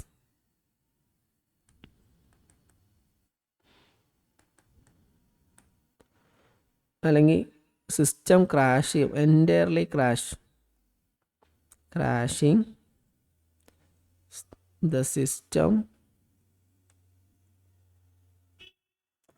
എൻറ്റയർലി. ഇങ്ങനെയൊക്കെ സംഭവിക്കാം. സിസ്റ്റം തന്നെ പൂർണ്ണമായിട്ടും ക്രാഷ് ചെയ്യിക്കാനോ അതുപോലെ തന്നെ എന്തെങ്കിലും ഡാറ്റാസ് ഡിലീറ്റ് ചെയ്യിക്കാനോ പുതിയ ഫയലുകൾ ഇൻസ്റ്റാൾ ചെയ്യിക്കാനോ ഒക്കെ എന്തിനു സാധിക്കും, വൈറസിന് സാധിക്കും. ഇതിൽ ഏറ്റവും ഡേഞ്ചറസ് ആയിട്ടുള്ളത് ശരിക്കും വൈറസാണ്. വൈറസ് എന്ത് ചെയ്യും, നമ്മുടെ സിസ്റ്റത്തെ പൂർണ്ണമായി നിയന്ത്രിക്കും. നമ്മളെന്ത് ചെയ്യും, എന്ത് ഇതുണ്ടെങ്കിലും ഇഷ്യൂ ഉണ്ടെങ്കിലും അതെന്ത് ചെയ്യും, അതിനെ എഫക്റ്റ് ചെയ്യും. അപ്പോൾ അതിലെന്ത് ചെയ്യും, പുതിയ കാര്യങ്ങൾ കൂട്ടിച്ചേർക്കാനും മൾട്ടിപ്ലൈ ചെയ്യാനും നമ്മൾ സിസ്റ്റത്തെ ഹാക്ക് ചെയ്യാനും കമ്പ്യൂട്ടർ പൂർണ്ണമായും നശിപ്പിക്കാനൊക്കെ ആർക്ക് കഴിയും, വൈറസിന് സാധിക്കും. പക്ഷേ സ്പൈവെയർ അങ്ങനെയല്ല. സ്പൈവെയർ കുറച്ചും കൂടെ എന്താണ്, നമ്മളെ ഡേറ്റാസ് ആർക്കാണോ എത്തിക്കേണ്ടത് അവർക്ക് എത്തിച്ചു കൊടുക്കുക മാത്രമേ ചെയ്യുള്ളൂ. നമ്മളെ സിസ്റ്റത്തിന് തകരാറ് സംഭവിപ്പിക്കാനൊന്നും അതിന് കഴിയില്ല. അതായത് ഇപ്പോൾ നമ്മൾ കീബോർഡിൽ എന്തൊക്കെ ടൈപ്പ് ചെയ്തു, എന്തൊക്കെ കാര്യങ്ങൾ സംസാരിച്ചു, ഇതൊക്കെ സ്പൈവെയറിന് അറിയാൻ കഴിയും. അതെന്ത് ചെയ്യുന്നുണ്ട്, അത് ഓട്ടോമാറ്റിക് എന്ത് ചെയ്യാണ്, അത് നമ്മൾ ആർക്കാണോ അയക്കേണ്ടത് അവർക്ക് എത്തിച്ചു കൊടുക്കുകയാണ് സ്പൈവെയർ ചെയ്യുന്നത്. ഫാമിംഗ് എന്ന് പറഞ്ഞാൽ ശരിക്കും എന്താണ്, ഒരു എന്തെങ്കിലും സിസ്റ്റം നമ്മൾ ഏതെങ്കിലും സാധനങ്ങൾ ഡൗൺലോഡ് ചെയ്യുന്ന സമയത്ത് മലീഷ്യസ് കോഡുകൾ നമ്മളെ സിസ്റ്റത്തിൽ ഇൻസ്റ്റാൾ ആവുക ചെയ്യാം. അപ്പോൾ നമ്മൾ ഏതെങ്കിലും സൈറ്റ് ഓപ്പൺ ചെയ്യുന്ന സമയത്ത് ഈ ഓട്ടോമാറ്റിക് ഈ സൈറ്റിൽ നിന്ന് മാറിയിട്ട് വേറെ സൈറ്റിലേക്ക് പോകും. അപ്പോൾ നമ്മൾ SBIൻ്റെയോ ഫെഡറൽ ബാങ്കിൻ്റെയോ സൈറ്റിലേക്ക് കയറാൻ വേണ്ടിയിട്ട് ലിങ്ക് ക്ലിക്ക് ചെയ്ത് കഴിഞ്ഞാൽ ചിലപ്പോൾ അത് നമ്മൾ ശരിക്കും ഒറിജിനൽ സൈറ്റിൽ തന്നെ ആയിരിക്കും കയറിയിട്ടുണ്ടാവുക, പക്ഷെ അത് റീഡയറക്റ്റ് ചെയ്തിട്ട് വേറെ സൈറ്റിലേക്ക് പോകും. ഫിഷിങ് അങ്ങനെയല്ല. ഫിഷിംഗ് എന്ന് പറഞ്ഞാൽ നമുക്ക് എന്തെങ്കിലും ഇമെയിലൊക്കെ വരുന്നതാണ്, ഇമെയിൽ വാട്സപ്പ് മെസ്സേജുകളൊക്കെ വരും. അപ്പോൾ നമ്മളത് ക്ലിക്ക് ചെയ്യും, ഒറിജിനൽ ഇമെയിൽ ആണെന്ന് കരുതിയിട്ട് നമ്മൾ ക്ലിക്ക് ചെയ്യും. ഫോർ എക്സാമ്പിൾ നിങ്ങൾ കണ്ടിട്ടുണ്ടാവും, നെറ്റ്ഫ്ലിക്സിൻ്റെ സബ്സ്ക്രിപ്ഷൻ 50 രൂപയ്ക്ക്, നെറ്റ്ഫ്ലിക്സിൻ്റെ സബ്സ്ക്രിപ്ഷൻ 2 രൂപയ്ക്ക് എന്നൊക്കെ പറഞ്ഞിട്ട് ക്ലിക്ക് ചെയ്ത് കഴിഞ്ഞാൽ ഇതിൻ്റെ താഴെ ലിങ്ക് ഉണ്ടാവും. ക്ലിക്ക് ചെയ്ത് കഴിഞ്ഞാൽ നേരെ പോവുക, വേറെ ഏതെങ്കിലും സൈറ്റിലായിരിക്കും. കണ്ടാൽ നമുക്ക് നെറ്റ്ഫ്ലിക്സിൻ്റെ സൈറ്റായിട്ട് തന്നെ തോന്നും. അപ്പോൾ നമ്മൾ അതിൽ പൈസ അടക്കും, 2 രൂപ പോവും. 2 രൂപ മാത്രമല്ല പോവുക, നമ്മുടെ ഡേറ്റാസും അതിൻ്റെ കൂടെ, യൂസർ നെയിമും പാസ്വേഡും അതിൻ്റെ കൂടെ പോവും. പിന്നെ യൂസർ നെയിമും പാസ്വേഡും വെച്ചിട്ട് എന്ത് ചെയ്യാം, അവർക്ക് നമ്മളെ പൈസയൊക്കെ തട്ടാൻ പറ്റും. അപ്പോൾ ഇതാണ് ഏറ്റവും പ്രധാന സൈബർ സെക്യൂരിറ്റി ത്രെട്ടുമായി ബന്ധപ്പെട്ട 4 ചോദ്യങ്ങളാണ് ഇതിൽ പറഞ്ഞിട്ടുള്ളത്. ഇനി ബാക്കി ചോദ്യങ്ങൾ നെക്സ്റ്റ് ക്ലാസ്സിൽ നമുക്ക് ഡിസ്കസ് ചെയ്യാം. ഇത് വളരെ പ്രധാനപ്പെട്ടാണ്. നമ്മൾ ഇന്ന് ചർച്ച ചെയ്തത് ശരിക്കും ഒരുപാട് ടോപ്പിക്കുകൾ ചർച്ച ചെയ്തിട്ടുണ്ട്. 3 ചോദ്യങ്ങളാണെങ്കിലും ഈ 3-ൽ ഓരോ ചോദ്യങ്ങളിലും 10, 5, 6, 7 ചോദ്യങ്ങൾ വരാൻ സാധ്യതയുള്ള ചോദ്യങ്ങളാണ്. കുറച്ച് കാലമായിട്ട് സ്ഥിരമായിട്ട് ചോദിക്കുന്ന ചോദ്യങ്ങളുടെ ഒരു ഏരിയയാണിത്. മുമ്പൊക്കെ ആയിരുന്നു പറഞ്ഞാൽ ഇതിൽ ഏതെങ്കിലും ഒരു പോയിന്റുകളായിരുന്നു ചോദിച്ചിരുന്നത്. ഇപ്പോൾ ബൾക്കായിട്ട് ഒന്നിച്ച് ഒറ്റ ചോദ്യത്തിലെല്ലാം ഉൾപ്പെടുത്തി ഇത് ചോദിക്കുകയാണ് ചെയ്യുന്നത്. അപ്പോൾ ഇത്രയാണ് ഇന്നത്തെ സെഷൻ. ആർക്കെങ്കിലും എന്തെങ്കിലും സംശയങ്ങളുണ്ടെങ്കിൽ ചോദിക്കാം. ഓക്കെ, അപ്പോൾ നിങ്ങൾ നോട്ട് വായിക്കാം, റെക്കോർഡ് ക്ലാസ് കേൾക്കുക, പരമാവധി പ്രീവിയസ് ഇയർ ക്വസ്റ്റ്യൻ പേപ്പറുകൾ ഡിസ്കസ് ചെയ്യുക. ഇന്നത്തെ സെഷൻ നമ്മൾ വൈൻഡപ്പ് ചെയ്യുകയാണ്. പങ്കെടുത്ത എല്ലാവർക്കും നന്ദി.